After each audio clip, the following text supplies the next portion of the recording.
Boa tarde, eu é que agradeço o convite que foi feito e vamos ao nosso tema. Bom, gestão burocratizada e trabalho docente. Então, seria interessante começar a falar sobre o tema pelo final do título, sobre o trabalho docente. Não é possível falar sobre gestão burocratizada do trabalho docente sem ter presente o que é trabalho docente. E qual sua característica básica, em que medida o trabalho docente é diferente dos demais trabalhos. Para isso, precisa ter um conceito de educação que não é o conceito do senso comum. No senso comum, infelizmente, se pensa a educação simplesmente como transmissão de conhecimentos e informação. Não há nada mais errado. Para isso, não precisaria docente, não precisaria educação. Transmissão ou coisa parecida de conhecimentos de educação, qualquer computador imbecil faz. Não precisa uma pessoa profissional, um trabalhador que pesquisa, que estuda e que tem uma técnica para desenvolver isso. Até porque transmissão de conhecimentos é uma coisa impossível, não existe transmissão de conhecimento. Vamos ver já por isso. Educação tem que ser entendido num sentido um pouco mais amplo, mais extenso. Aliás, eu vou já aproveitar algumas referências bibliográficas. Eu trabalho um conceito novo de educação. Um conceito novo? Não, um conceito científico, um conceito até bastante antigo, dos grandes educadores, dos grandes filósofos da educação, que é educação como exercício do poder, crítica ao senso comum em educação. Então, fazendo a crítica a esse senso comum, que acha que educar é simplesmente vomitar conhecimentos, educação é diferente disso. Educação é aquilo que faz com que o próprio homem se torne humano histórico. O homem nasce natureza pura, ele não é humano histórico. Ele é pura necessidade. Ele se apropria do quê? De tudo aquilo que para fazer-se humano histórico, ele se apropria de tudo aquilo que o homem produz. O homem é um ser que se produz. Ele produz a sua própria materialidade e produz toda a sua vida. Eu estou falando homem no sentido mais genérico, no sentido geral. Homem, mulher, branco, preto, gordo, todos. A humanidade. Então, a humanidade, ela se faz humano quando ela transcende a natureza. Quando ela não fica no nível meramente natural, meramente da necessidade, aquilo que necessariamente acontece. Ela se transforma em humano histórico à medida em que se manifesta diante desse real e o transforma. E essa transformação se dá pelo trabalho. Veja que categoria importante.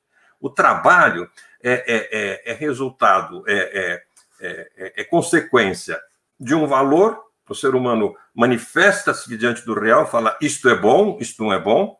Em seguida, ele estabelece um objetivo para alcançar isso que ele quer, que é produto da sua vontade. Eu quero isso. Isso é um valor. Aí ele estabelece o objetivo. Para ter isso, eu preciso realizar, alcançar aquilo. E aí ele imprime uma atividade. Então, essa atividade adequada a um fim, nós chamamos de trabalho. Trabalho humano que dá das mais diferentes formas. Pois bem, o trabalho humano é que produz a cultura, que produz a história, que produz tudo que nós temos.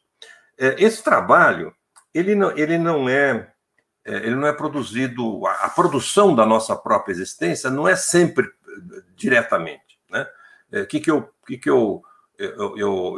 produzo diretamente da minha existência hoje? Praticamente nada. Eu ainda ponho a comida na boca. O resto é tudo produzido por outras pessoas e que foram produzidos durante o decorrer da história. Tá? Uma peça de roupa que você veste depende de bilhões e bilhões de outras pessoas. Né? Essa camisa mesmo começou a ser inventada, a possibilidade dela, desde que o primeiro ser humano ficou em pé na face da Terra. Então, o homem só existe no plural. É aquilo que nós chamamos de divisão social do trabalho. Desde as sociedades mais primitivas, um caça, outro pesca, outro cuida das crianças, outro faz vaso e todos têm acesso ao trabalho de todos. Hoje, nós temos acesso ao trabalho da humanidade inteira. Tá? Então, é pensar o ser humano nesse sentido, como produto da própria humanidade e fazendo parte dessa humanidade. Pois bem, o trabalho, ele envolve alguns elementos, especialmente objetos de trabalho, instrumentos de trabalho e a própria força de trabalho. O objeto de trabalho é aquilo que você transforma num produto, seja num produto material ou num produto não material, o caso, por exemplo, de uma aula. Tá? Esse é o objeto de trabalho. O instrumento de trabalho é a ferramenta que você utiliza. Você pega uma tábua, transforma ela é objeto de trabalho. E você serra, corta, lixa e transforma essa tábua numa mesa. Pronto, você tem um produto. O objeto de trabalho e os instrumentos de trabalho nós chamamos de meios de produção. Guardem bem esse conceito que é importantíssimo. Meios de produção são aquelas coisas que o ser humano precisa, no caso do ser humano enquanto trabalhador, para produzir as coisas necessárias para o mundo. Então, sem meios de produção, não existe produção da vida, não existe o ser humano. Certo? Além disso tudo, o ser humano, que é o sujeito, isso que nós temos que ter bem claro, existe o sujeito, que é o trabalhador, aquele que trabalha. Existe os meios de produção e existe a força de trabalho. O sujeito não faz parte dos elementos do trabalho. O que faz parte dos elementos do trabalho é a sua força de trabalho. A energia que ele despende ao trabalhar. Pois bem, então existe trabalho, que é atividade adequada a um fim, orientada por um fim. Existem os meios de produção e existe a força de trabalho. Pois bem, é preciso ficar bem claro a diferença entre sujeito, que é o trabalhador, que é o ser humano. O que identifica o humano é o fato de que ele é sujeito, diferentemente de todos os outros elementos da natureza, ou seja, o ser humano tem vontade. Eu quero isso e eu faço isso. Isso é ser sujeito. Ser sujeito não é ser ator nem simplesmente agente. Ser sujeito é ser autor, autônomo, dono do seu nariz, que quer alguma coisa e vai à frente. Isso é o que caracteriza o humano, tá? Diferentemente do animal. Por isso o humano é capaz de trabalhar, o animal não. O humano, ele, antes de fazer o seu trabalho, ele estabelece um objetivo para ser alcançado. Então, o trabalho humano é uma atividade orientada por um objetivo. No caso do animal, não. Ele até transforma a natureza. O tatu faz buraco, a abelha faz tantas coisas assim, impossíveis do homem fazer, mas eles não trabalham, porque eles não são sujeitos. Eles fazem isso necessariamente, automaticamente, como produto da natureza. O único ser diferenciado que reage à natureza e a transforma, e pode até destruí-la, como nós temos visto, infelizmente, ultimamente, é o ser humano. Então, neste sentido, é o sentido de sujeito. O sentido de objeto, não objeto de trabalho. Objeto de trabalho é outro conceito que nós acabamos de ver. O sentido de objeto é aquele que não é sujeito, que sofre a ação. Tudo isso é necessário para nós falarmos sobre o trabalho do professor. Por quê? Porque o professor, ele trabalha, ele faz um trabalho que não é um trabalho simples.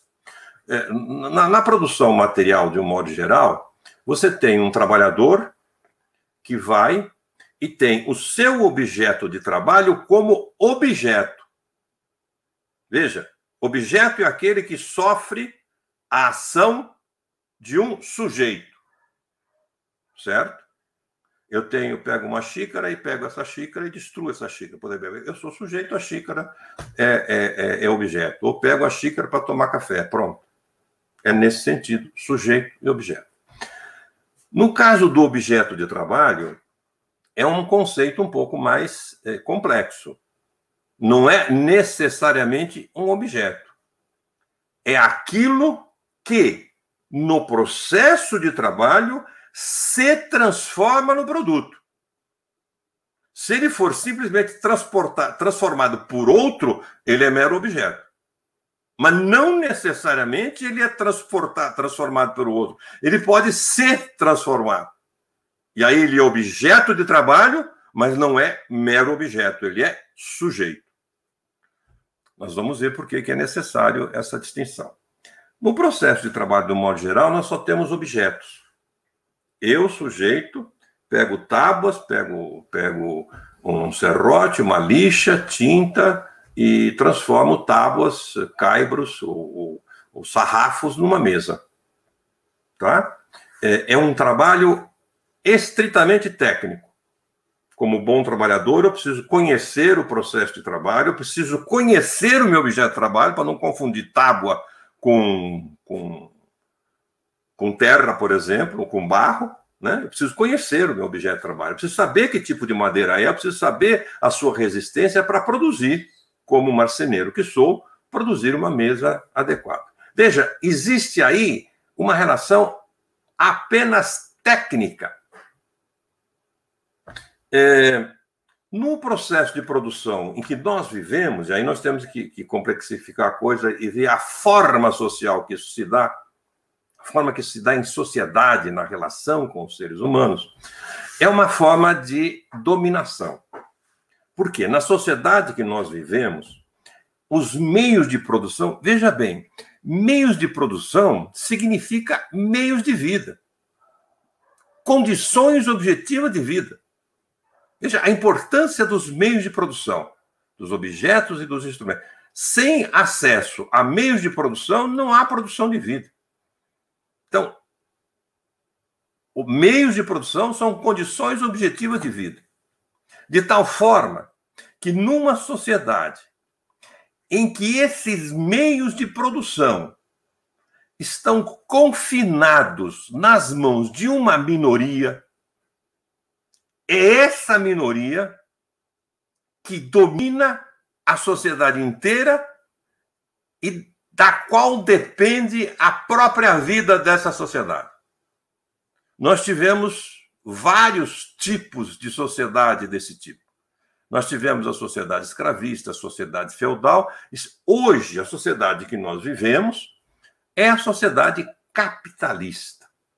Nessa sociedade capitalista, que os meios de produção existem representados pelo dinheiro, ter dinheiro significa ter em suas mãos a possibilidade de comprar meios de produção, de comprar matérias-primas, de comprar fábricas, de comprar ferramentas, de comprar máquinas, etc. Então, veja, os meios de produção, ou as possibilidades de meios de produção, está nas mãos dos capitalistas, de uma infinitíssima minoria que, historicamente, por meio do roubo, da guerra, da pirataria, da corrupção, da violência, enfim, conseguiu, primeiro que todo mundo, se apropriar desta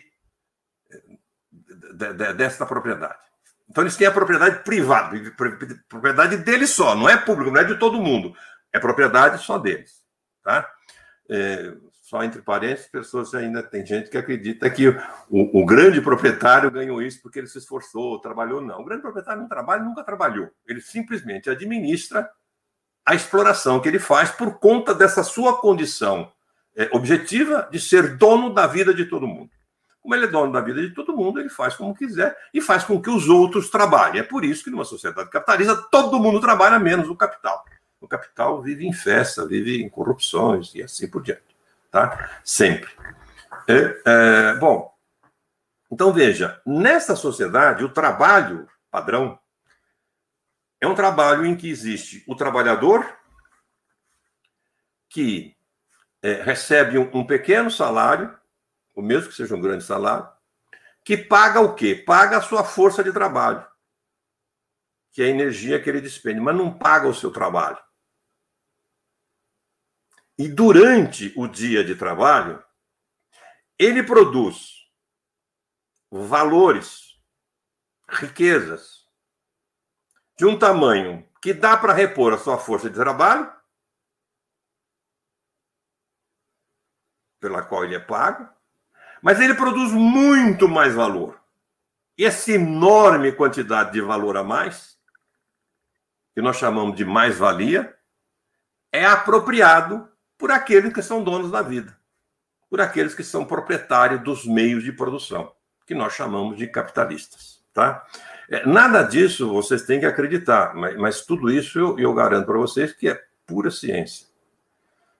Faço um parênteses para recomendar quem quiser se apropriar dessa pura ciência, que a ciência existe para a gente se aproveitar. muita gente utiliza-se da não ciência para fazer o seu proselitismo. Nós estamos usando honestamente da ciência. A teoria do valor foi demonstrada, provada há mais de 150 anos e está disponível para todo mundo. Só que ela é revolucionária, porque ela questiona a situação política que está aí. Tá? Mas ela é tão verdadeira quanto H2O. 2 moléculas de oxigênio e uma de hidrogênio e uma de oxigênio. Tá? Só que 2 moléculas de hidrogênio e uma de oxigênio não revoluciona nada. Mas saber que o valor é produzido apenas pelo trabalho do trabalhador, isso é revolucionário. Então, isso é sempre escondido. Assim como a ciência sempre foi escondida. Nós temos um verme hoje na presidência da República que procura esconder a ciência porque ele tem um projeto genocida de matar pessoas. Então, e a ciência não dá essa possibilidade, pelo menos no caso. Pois bem, esse processo de trabalho envolve o quê? Um trabalhador na sua relação técnica com os meios de produção. A questão política está sempre presente. Vamos entender política aqui como o exercício do poder social. Política nesse sentido bem mais amplo. Eu recomendo para vocês, tudo isso que eu estou falando, eu tive uma espécie de diarreia cerebral o ano passado aí, o ano atrasado, pouco antes da pandemia. Depois, o ano passado, escrevi mais alguns. E eu escrevi 30 pitacos teóricos no meu site, vitorparo.com.br, seria bom que alguém pusesse aí para as pessoas acessarem, vitorparo.com.br, tem lá um blog que se chama Pitacos Teóricos. E nesses pitacos teóricos tem explicado bem claramente aí toda a teoria do valor, especialmente numa seção que se chama NEBA. Os pitacos teóricos têm 4 seções. Uma das seções chama-se NEBA. NEBA quer dizer, não é bem assim. Que a gente mostra a ilusão a respeito de quem produz o valor na sociedade, de quem paga imposto, como se o empresário pagasse algum centavo de imposto. O imposto que é pago é sempre tirado das costas do trabalhador, sempre, de todos os trabalhadores, meu, de você, de todo mundo. Os grandes proprietários, é uma minoria pequeníssima. Então, lá tem condições de vocês assistirem, lerem com calma, textos curtos que explicam muito bem isso. Voltemos, então, à questão do trabalho. Veja, essa relação do trabalhador no processo de produção capitalista, em qualquer processo de produção, mesmo que você não seja explorado, mesmo que você esteja em casa fazendo um bolo, tá, para você mesmo, não tem exploração aí. Existe uma relação técnica de você que sabe e faz o bolo. No caso da produção capitalista, existe essa relação técnica que é subsumida por uma relação política. A relação política é a seguinte: o poder é exercido pelos proprietários dos meios de produção, pelo proprietário do capital. Ele é que pode, ele é que tem a força, ele é que determina, ele é que manda no Estado, ele que corrompe, né? Embora as pessoas ficam pegando na perna só dos políticos, os políticos jamais corromperia se não tivesse empresários comprando eles, né? Então, o grande corrupto é o capital, sempre foi, não existe capital sem corrupção. Muito bem, essa condição política existe. O trabalhador não tem condições de vida. As condições de vida estão na mão de uma minoria. Ele só tem acesso a essas condições de vida sob as condições do proprietário. Eu te dou acesso aos meios de produção, mas tem de ser de acordo com as minhas regras. Você trabalha, você aplica a sua força de trabalho o dia inteiro, mas eu remunero apenas o valor da sua força de trabalho dos primeiros 5 minutos, ou dos primeiros 10 minutos. O resto dos minutos você trabalha para mim. Tá? O trabalhador não tem escolha. Ou ele faz isso, ou ele morre. Ou ele vai ser bandido, que é uma espécie de capitalista, né? O bandido é um capitalista que não teve condições de roubar antes, ele tem que roubar agora. né? Então, veja, ou você vai ser bandido, ou você vai pedir esmola, ou você vai trabalhar.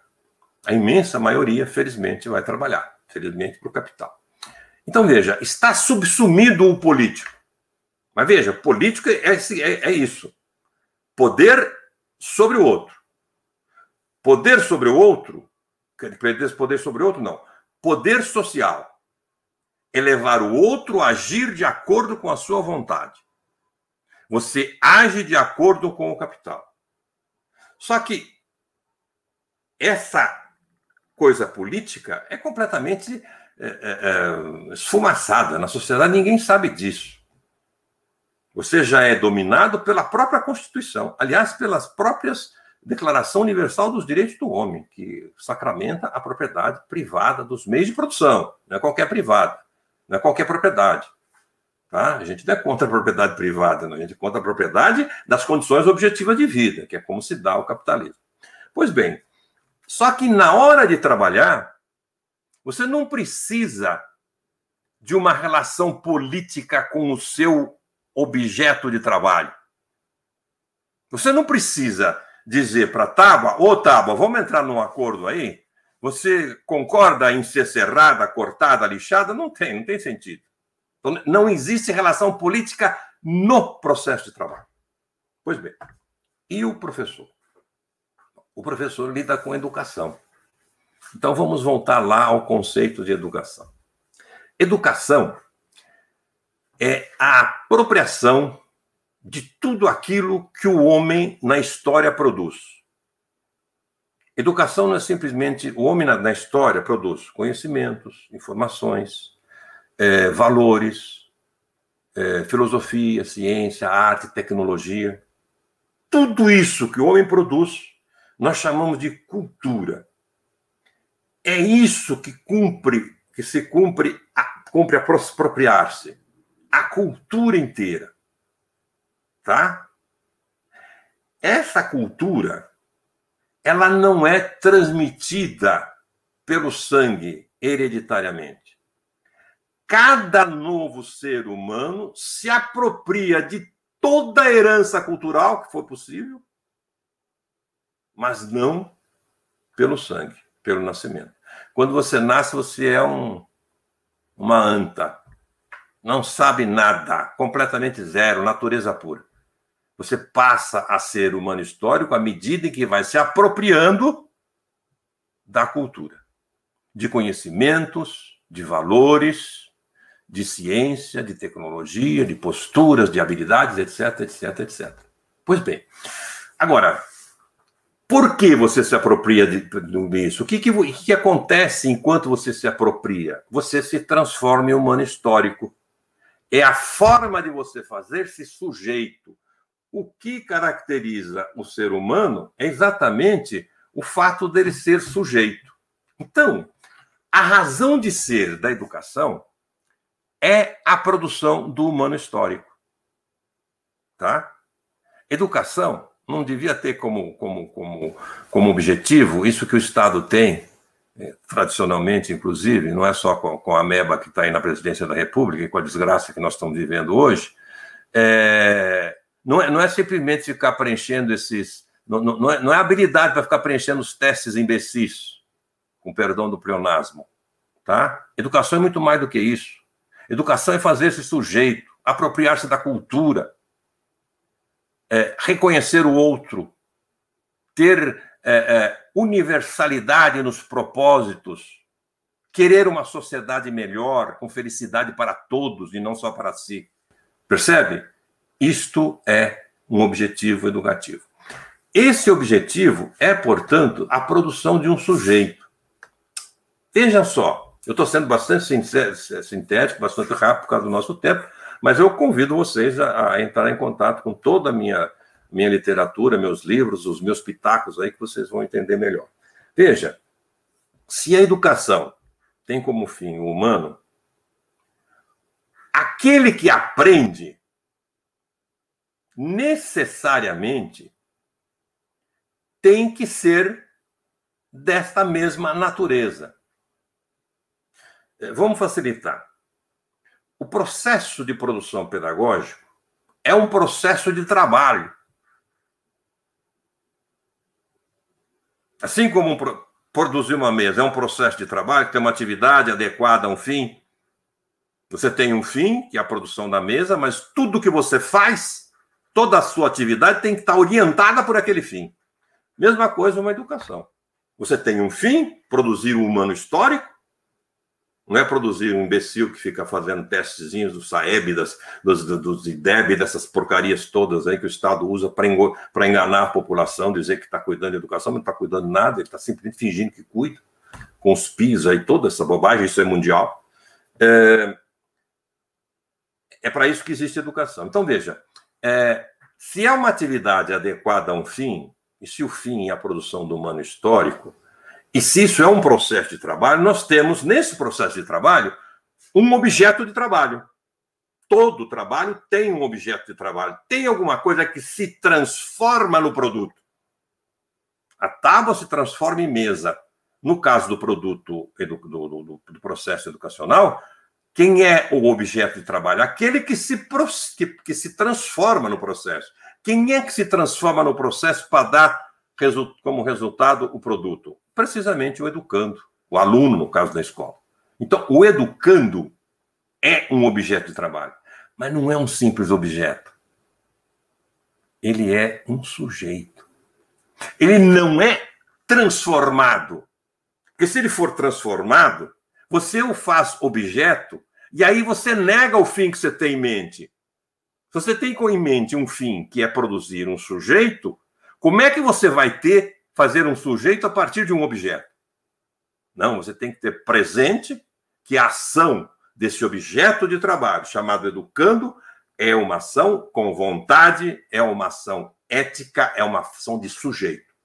Então, ele necessariamente é sujeito. É por isso que o educando só aprende se quiser. Percebe? Parece a coisa mais óbvia do mundo, mas ninguém leva isso em conta. Muitas vezes você fala, gente, ensinou, mas não quis aprender, não tenho culpa. Esquece que tem sim. O trabalho do educador é levá-lo a querer aprender acima de tudo. Se você não consegue levá-lo a querer aprender, você não educou. Porque depois que você o leva a querer aprender, ele se aprende sozinho. Ele se educa. Então, o processo de produção pedagógica é um processo em que o educando é um sujeito. Se é um sujeito, a relação não é mais simplesmente técnica. Ou por outra, é uma relação técnica. Você, para fazer com que o educando aprenda, você precisa, sim, entender muito bem de pedagogia. Não é qualquer um, não é qualquer empresário, qualquer boboca que acha que porque conversa com a pessoa e ensinar uma criança, por exemplo, é uma coisa que ensinar um adulto. Não, se você quer ensinar realmente, você tem que conhecer o seu objeto de trabalho. Você tem que saber como que o ser humano se forma psicologicamente. Entendeu? Como é que ele se transforma no desenvolvimento da sua própria vida, biopsicologicamente. Tá? Como é que ele se faz humano? Como que uma criança de um ano aprende, diferentemente de uma criança de 6, 7 anos? Como é que uma criança de 6, 7 anos aprende, diferentemente de um adulto? Você não pode ensinar, por exemplo, álgebra para umas crianças de 7 anos, porque ela ainda não faz operações abstratas, só faz operações concretas. Você precisa esperar até por volta de 10, 11 anos. Então, você precisa ter isso presente. Você precisa saber o que uma criança pode aprender. Você precisa saber como é que a criança se faz sujeito. E aí você vai perceber que a criança, até por volta de 10, 11 anos, ou de 9, 10 anos, a criança se faz sujeito quase exclusivamente enquanto brinca. Então, se você quer saber ensinar, você precisa ensinar brincando. Se você não sabe ensinar brincando, você não sabe ensinar, porque criança precisa da brincadeira. Isso é conhecer o processo de trabalho, isso é conhecer o seu objeto de trabalho. É como se você conhecesse a madeira e tudo isso, tudo que você está utilizando, entendeu? Então, neste sentido, é que é importante saber que é uma ação. Por que política? Porque quando você... o que é o político? O político é o exercício do poder. Poder social. Poder social é levar o outro a agir de acordo com a sua vontade. Mas a política pode ser feita de duas formas.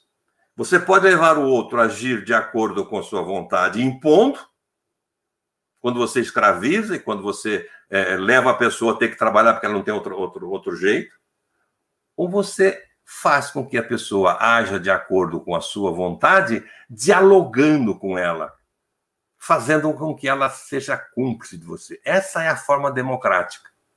E no caso da educação, só essa funciona. Porque se a criança não quiser, ela não aprende. Então não dá para impor. No caso educativo, tecnicamente, é preciso que o educando propicie condições para que o educador propicie condições para que o educando queira aprender e ele se esforce por aprender. Aí ele aprende. Veja, é uma relação dialógica, é uma relação democrática, é uma relação política. Percebeu? Olha, portanto, a diferença entre o trabalho do professor e o trabalho de qualquer trabalhador. O trabalho do trabalhador, qualquer, ele é um trabalho essencialmente técnico. Você não precisa pedir licença para cortar a tábua.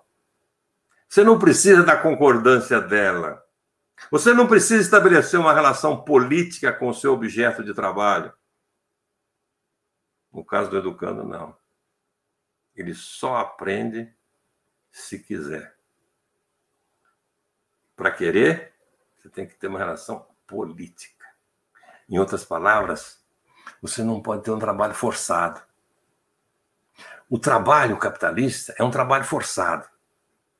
É um trabalho que você vai realizar não pelo próprio trabalho.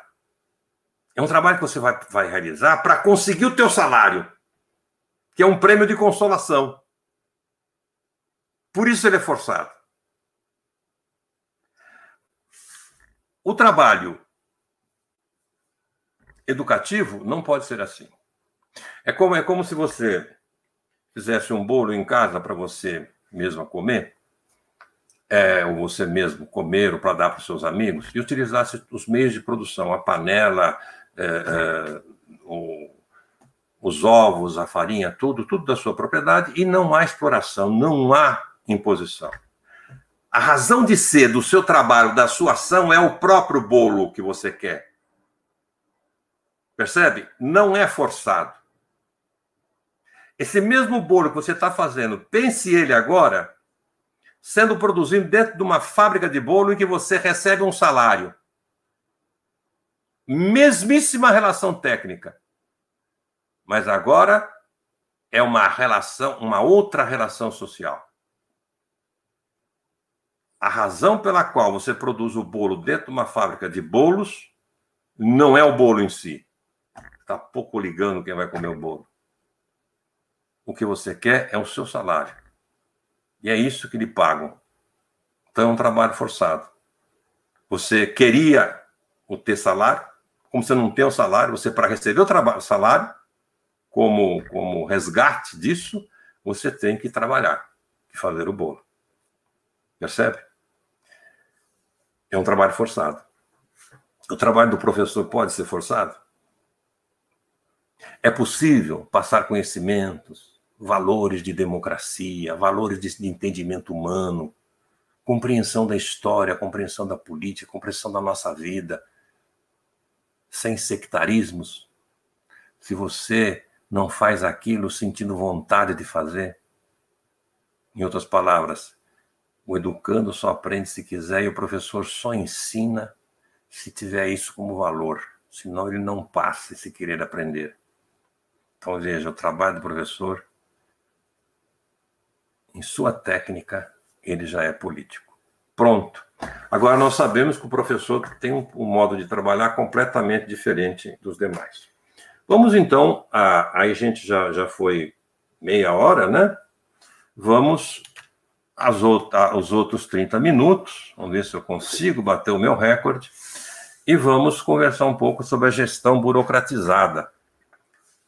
Porque o conceito de gestão ou de administração normalmente é utilizado numa sociedade autoritária, em que a administração é entendida simplesmente como alguém administrando alguém. Alguém que manda em alguém, que é um grande equívoco. Como se o ser humano não fosse capaz, de repente, de se auto-administrar ou de se co-administrar. Nós vamos ver que é assim. Pelo contrário, o verdadeiro humano, o humano em sua universalidade, sua genericidade, ele é um ser livre.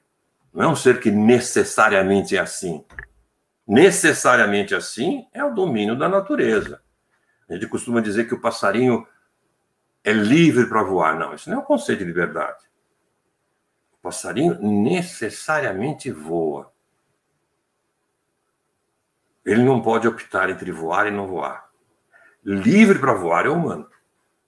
Porque ele pode optar entre voar e não voar. E essa opção, ele é que cria. E ele cria pelo trabalho. Antes ele não podia voar. Agora ele tem condições de voar, porque ele criou a liberdade. Então, esse é o conceito de liberdade. Vamos lá. Então, um grande equívoco no conceito de administração ou gestão. Eu uso as palavras como sinônimo, não vejo valor, não vejo vantagem nenhuma em ficar com... Acho uma grande frescura falar gestão. Eu acho que gestão é mais bonito que administração. Não tem nada a ver. Administração e gestão são duas palavras que são sinônimos. Tá? Você pode usar diferente, não tem problema nenhum. E não precisa ser nem frescura. Mas aqui nós vamos entender gestão e administração como sinônimo. O importante é ter presente o conceito e a importância, a relevância do conceito. E essa relevância do conceito é dado pelo seu caráter de mediação. Nesse livro aqui, e eu chamo a atenção para a 17ª edição, que é a mais revista e mais bem trabalhada, tornada mais didática para compreender, Administração Escolar e Introdução Crítica, que é o primeiro livro meu sobre administração, eu formulo um conceito de administração ou de gestão como utilização racional de recursos para atingir determinados fins. A administração é mediação para alcançar fins. Percebeu? Tem tudo a ver com o conceito de trabalho humano. A administração é tudo aquilo que você faz para que o trabalho se realize. Claro que nós estamos falando em administração escolar, estamos pensando num trabalho coletivo, dentro de uma organização, que é uma escola. Pois bem, isso é que é importante. No senso comum, parece que precisa ser sempre alguém que administra alguém. Vamos tirar outras consequências desse conceito de mediação. E aí a gente vai fazer a crítica ao burocratizado. Tá? Muita gente também acredita, e no senso comum, ao lado da ciência, porque tem senso comum que é bom, que é resultado de ciências antigas, mas tem senso comum que é muito ruim, que é negação da ciência, obscurantismo, a prevalência da fé, das crenças, que não tem nada a ver com o real de nós todos. Então, uma outra crença é achar que a administração diz respeito apenas a aquelas atividades meio. Por exemplo, na escola, quando você fala no diretor, ele é gestor, ele é administrador. Quando você fala na secretaria da escola, isso é parte administrativa. Você fala nos recursos financeiros, materiais, é parte administrativa. Daí para baixo, não é mais administração. Tá? Isso é totalmente errado. Isso não tem nada. Isso leva a confundir administração com burocratização. Nós vamos ver já por quê. Administração é mediação para alcançar fim. Ora, qual é o fim da escola? O fim da escola é a educação, é a formação humana. Então, tudo que diz respeito a essa mediação é administrativo. Então, a administração perpassa todo o processo educativo. O conteúdo administrativo mais importante da escola se dá lá na atividade fim, se dá lá na situação de ensino, na relação entre professores e alunos e alunas. É ali que se dá o grosso do administrativo. É ali que é a razão de ser de tudo que existe em termos de atividade meio. O diretor, os coordenadores pedagógicos, a merendeira, a secretaria da escola, toda a legislação, todo o dinheiro, todo o material, tudo isso não tem razão nenhuma de ser se isso não envolve, não encaminha para o ato administrativo por excelência. Mediação para alcançar fins. Mediação humana para fazer com que o aluno aprenda. Isso é administração. Então, aquilo que a gente vê no senso comum, que eu vejo muito nas escolas, por exemplo, dos professores, quando querem falar mal do diretor, ou do gestor, que eu acho que é mais bonito falar gestor, pega a ignorância, embala no nominho bonito e acha que agora entende alguma coisa. Não é nada disso. Continua não entendendo, utilizando um conceito de gestão que funciona para a empresa. Nós vamos ver já. Porque a empresa tem como fim dominar, mas não funciona para a escola. Pelo contrário, pela escola ela é anti-administrativa. Então, tem a mania de chamar os diretores, quando quer ofender os professores diretores, ou de falar mal dos professores diretores, meu diretor não se preocupa com o pedagógico, ele só se preocupa com o administrativo. Isso é absurdo. Isso não existe. Ele pode não se preocupar com o pedagógico, mas dizer que ele se preocupa com o administrativo sem se preocupar com o pedagógico é um absurdo lógico. Porque se ele não se preocupa com o pedagógico, ele não está sendo nada administrativo na escola, porque ele não está levando em conta o fim, que é a tarefa por excelência de qualquer administração, de qualquer administrador. Se você quiser, então, continuar criticando o seu diretor, ou a própria Secretaria de Educação, e todos aqueles que pensam apenas nos recursos financeiros, muitos educadores que só pensam nisso, não chama mais de administrador, porque aí você está elogiando, aí confunde tudo.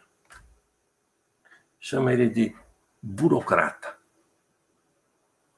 Mas num sentido especial da palavra burocrata.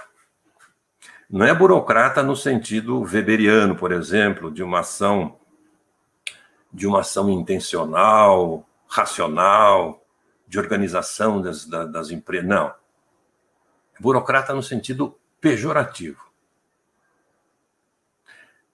Vou falar rapidamente esse conceito de burocratização das ações, ou burocratização das atividades, que é trabalhado brilhantemente por um filósofo mexicano da mais alta categoria, um dos melhores que já pisou na face da Terra, chamado Adolfo Sánchez Vázquez. Recomendo para todos vocês lerem um livro belíssimo dele, uma das coisas mais lindas que já se escreveu, chamado Filosofia da Praxis. É um livrão grosso, está aqui, atrás de mim, se não me engano, livrão grosso, mas com uma linguagem muito fácil, muito gostosa. Ele fala, olha, existe ações, que são às vezes ações repetitivas. Ele fala de uma praxis criadora, mas não vai dar tempo de falar sobre isso, que está acabando o nosso tempo. Mas vamos falar sobre a questão burocrática. Existe uma praxis que é repetitiva e existe uma praxis que é criadora. Mesmo a praxis repetitiva, ela é super necessária. Ela se torna nociva quando ela deixa de ser mediação para alcançar um fim. A atividade que é mediação, atividade mediadora, ele chama de praxis. Atividade que não é mediadora é contra a praxis. Veja, quando uma prática, em vez de servir, estar a serviço de algum fim, ela passa a ser fim em si mesma, aí que nós chamamos de praxis burocratizada. Tá? Então, quando o cara se mete a dizer que faz administração, mas não cuida do fim, ele burocratizou. Ele fez com que a própria administração, entre aspas, uma falsa administração, transformou-se em fim em si mesma. Olha, o importante é saber que essa burocratização ela está muito presente na própria prática pedagógica. Por exemplo, Não há nada mais defensável do que controlar a presença dos alunos quando entra na sala de aula, quando chega na escola e assim por diante. Como uma atividade mediadora. Por que você controla? Para saber quem veio, para saber quem não veio, para entrar em contato com os pais, para saber o que aconteceu, para repor hoje aquilo que ele não pôde vir ontem porque faltou. Neste sentido, é uma prática necessária. Agora, quando você pega o controle de presença e faz dele uma simples forma de humilhar o aluno, de se colocar sobre o aluno, humilhando, e usando, inclusive, a tal chamada por número, você abre mão de um recurso maravilhoso na pedagogia, que é falar o nome da pessoa, todo mundo adora ouvir o nome. Aí diz que não consegue, o aluno não consegue aprender, mas nunca fala o nome do aluno. O aluno se sente melhor quando recebe o nome dele. Fulano, Beltrano, Maria, José, João. Não, você pega número 1, número 2, número 3. Tá? Quando você faz isso, você burocratizou, desgraçou. E você não está educando, você está indo contra a própria educação. A avaliação é outro tipo de burocracia, quando ela não é feita de modo adequado. A avaliação é a coisa mais importante da administração. Você tem que avaliar em que medida você está administrando bem, em que medida você está indo no caminho certo. Então, você tem que estar constantemente verificando em que sentido aquilo está correto. Percebe? Agora, quando você utiliza isso como pretexto para jogar no aluno a culpa sua, da escola ou do Estado, que não dá educação de verdade, e bota nele a culpa por não ter aprendido, aí você burocratiza, desgraça com tudo. E não há educação. A esse respeito, tem um livro que se chama Reprovação Escolar, Renúncia à Educação, que trata bem disso. Pois bem, então, esse é a abordagem que eu queria trazer para vocês a respeito da educação, da gestão burocratizada com relação ao trabalho docente. No trabalho na administração de uma empresa qualquer,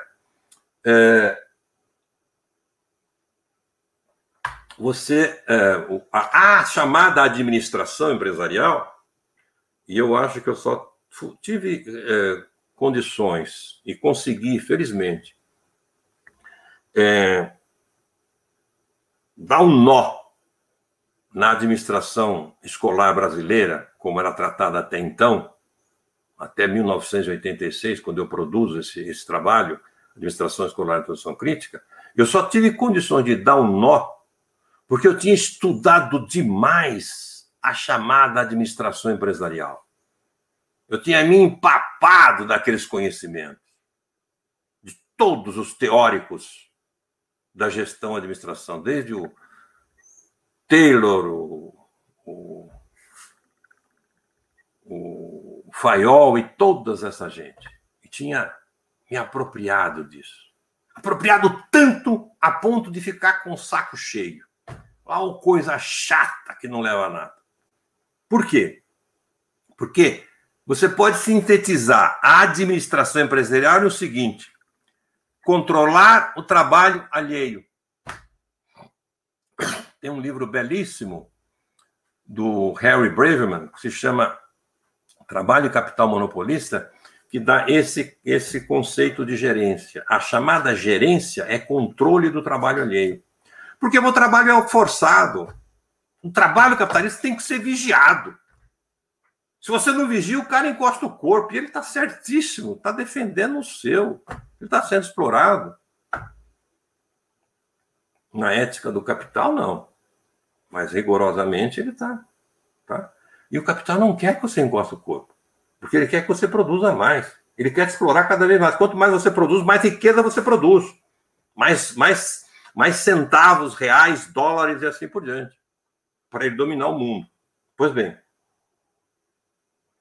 Então, aí, o que as pessoas que estudam administração empresarial, as chamadas escolas de administração, que estudam a teoria geral da administração, na verdade, estudam a teoria capitalista, autoritária da educação. a forma que eles procuram é forma de dourar a pílula para que o trabalhador a engula. Então, inventa o empreendedorismo, a qualidade total, as relações humanas, os círculos de trabalho produtivo. Você não é mais trabalhador, você é colaborador, para enganar você, para você sentir menos mal e trabalhar melhor.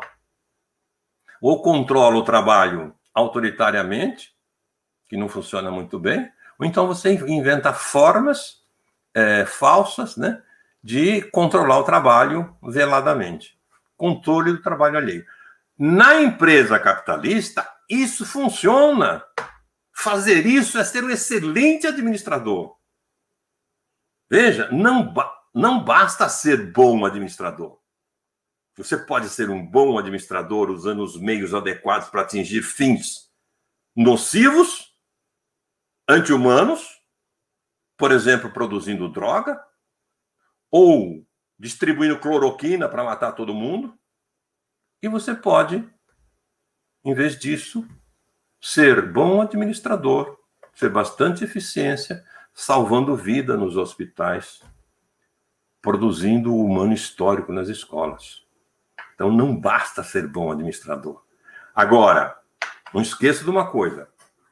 E aqui no final, mas não menos importante, o fundamento máximo de qualquer processo administrativo, seja ele autoritário, seja ele democrático. Os meios não podem contrariar os fins. Os meios têm que se adequarem aos fins. Eu costumo brincar, eu não vou pescar de metralhadora e nem vou para a guerra com a vara de pescar. Tem que usar os meios adequados. Na empresa, o meio mais adequado para se administrar bem, fazer com que o trabalho role, é controlar o trabalho alheio, porque é um trabalho forçado. Na escola isso funciona? Não. Ah, mas como tem durante tanto tempo, e por isso que a escola tem sido sempre muito ruim. Não tem funcionado. Tem funcionado para negar o papel educativo da escola. E tem conseguido. Mas se você quer um papel avançado, se você quer um jeito de que não tenhamos um Brasil com mais de 50 ou 60 milhões de bolsominions, de pessoas completamente desprovidas de qualquer cultura digna desse nome, aí você precisa fazer um trabalho diferente. Você precisa verdadeiramente ter um trabalho educativo. Para ter um trabalho educativo, não dá para controlar o trabalho alheio. Você precisa de uma gestão cooperativa. Co quer dizer com o outro. E aí, o diretor não vai poder mais ser um simples gerente, um simples mandatário. Aliás, em última instância,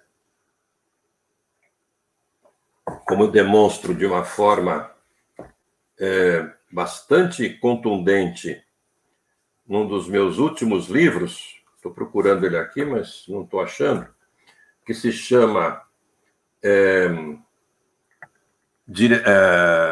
Diretor Escolar, Educador ou Gerente, você vai chegar numa conclusão que numa escola, os diretores aí vão virar do avesso, agora vão querer me matar.